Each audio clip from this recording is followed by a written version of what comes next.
तस्लीम अला सय्यिदिना मुहम्मदिन व अला आलिहि व सहबिहि अजमाइन।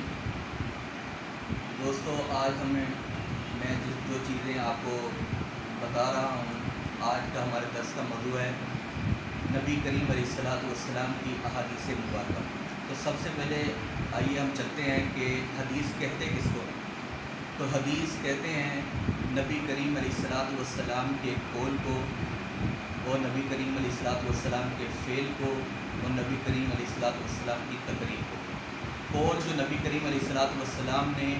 बातचीत की, जो भी नबी सल्लल्लाहु अलैहि वसल्लम की अहादीस मुबारक है कि आपने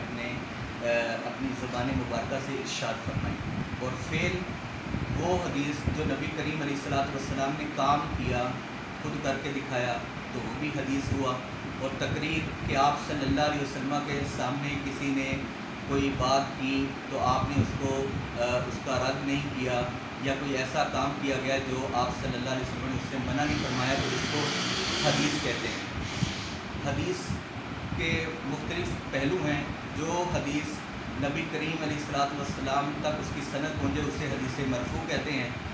और जो हदीस सहाबा तक उसकी सनद पहुँचे उसे हदीस जो है मौकूफ़ कहते हैं, और जिसकी सनद ताबी तक ख़त्म हो जाए उसे हदीस मक़तू कहते हैं। तो पहले मेरे दोस्तों मैं आपको बताना चाहता हूँ कि हदीस के मुतालिक नबी करीम अलैहिस्सलातु वस्सलाम ने इब्तिदाए इस्लाम में तो मना फरमा दिया था कि जिसने भी मुझसे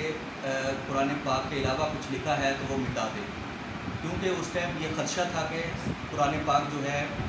खजूर के पत्तों पर और जानवरों की हड्डियों पर लिखा जाता था, तो हो सकता था कि उसके अंदर कोई चीज़ें दोबारा उनके अंदर मिल जाती, तो जिससे पता चलना मुश्किल हो जाता कि कौन सा कुरान है और कौन सी हदीस है। तो नबी करीम अलैहिस्सलातु वस्सलाम ने, लेकिन एक सहाबी रसूल थे जिनको आपने इजाज़त अता फरमाई थी, वो है हज़रत अब्दुल्ला बिन अमर बिन आस।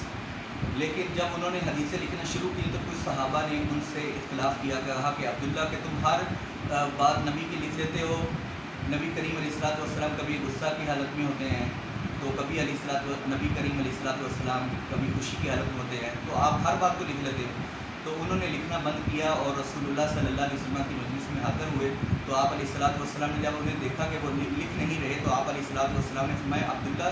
तुम मेरी हदीसों को लिखते क्यों नहीं? तो उन्होंने अर्ज़ की, या रसूलल्लाह मुझसे कुछ सहाबा ने इख्तिलाफ़ किया है। तो नबी करीम अलैहिस्सलातु वस्सलाम ने फरमाया, उक्तुब फवल्लाहि ला यख़रुज मिन फ़िय्या इल्लल हक़। ए अब्दुल्ला लिखो, खुदा की कसम मेरी ज़ुबान से, मेरे मुँह से कुछ नहीं निकलता मगर वही निकलता है जो हक़ होता है। इसकी तायीद कुरान पाक में भी है, सूरत अन-नजम के अंदर, कि अल्लाह ताला ने कुरान पाक के अंदर इरशाद फरमाया, वमा यंतिक़ु अनिल हवा इन हुवा इल्ला वह्युन यूहा। ये पैगम्बर, ये नबी करीम अलैहिस्सलातु वस्सलाम अपनी ख्वाहिशात से कुछ नहीं कहते मगर वही कहते हैं जो अल्लाह ताला की तरफ से वही होती है। तो नबी करीम अलैहिस्सलातु वस्सलाम की अहादीस हमारे लिए बहुत बड़ा ख़जाना है और हमारे लिए बड़ी अहमियत की हामिल है, और हम जितने भी हमारे अहकाम हैं उनके अंदर हदीस की हमें ज़रूरत पड़ती है, जिससे हम जो हमारे लिए दलील होती है, कुरान पाक सबसे पहले दलील है, फिर उसके बाद सुन्नत नबी सल्लल्लाहु अलैहि वसल्लम, उसके बाद है इजमा और फिर क़ियास। तो तदवीन हदीस जो है वो बहुत ज़्यादा अरसे के बाद हुई, जैसा कि रिवायात में आता है कि हज़रत उमर बिन अब्दुल अज़ीज़ जो उमवी ख़ानदान से ताल्लुक़ रखते थे, उनके दौर के अंदर जो है तदवीन हदीस शुरू हुई। जब हज़रत उमर बिन अब्दुल अज़ीज़ ने देखा कि बहुत सारे सहाबा किराम जो है इंतकाल करते जा रहे हैं, तो आप रज़ी अल्लाह ताला अन्हु ने अबू बकर इब्न हज़म और इब्न शिहाब अज़-ज़ुहरी उन लोगों को लिखा आपने कि उन्ज़ुरू हदीसा रसूलुल्लाह सल्लल्लाहु अलैहि वसल्लम फ़क्तुबूहु फ़वल्लाहि इन्नी ख़िफ़्तु दुरूसल उलमा व ज़हाबल इल्म, कि मुझे ख़दशा है कि उलमाए किराम भी चले जा रहे हैं, कहीं ऐसा नहीं हो कि इल्म जो है वो ज़ाया हो जाए और कब्ज़ कर लिया जाए। तो उसके बाद जो है मुख्तलिफ़ उलमाए किराम ने जो है हदीसें लिखना शुरू की। इब्न जुरैज जैसा कि मक्का में उन्होंने लिखी, और इब्न इसहाक़ और मालिक ने मदीना के अंदर हदीसें लिखना शुरू की। इस तरह सुफियान सौरी ने शाम के अंदर, इस तरीके से हदीस पाक का इल्म लिखना शुरू हो गया। तो हदीस के लिए हमें ज़रूरी है कि हम नबी करीम अलैहिस्सलातु वस्सलाम की अहादीस मुबारका को याद करें, नबी करीम अलैहिस्सलातु वस्सलाम की अक़वाल जिस तरीके से हम लोग अपने बड़ों की बातों को याद रखते हैं कि हमारे बड़ों ने ये किया था, हमारे फलां ने ये किया था, इस तरीके से हमें हमारे लिए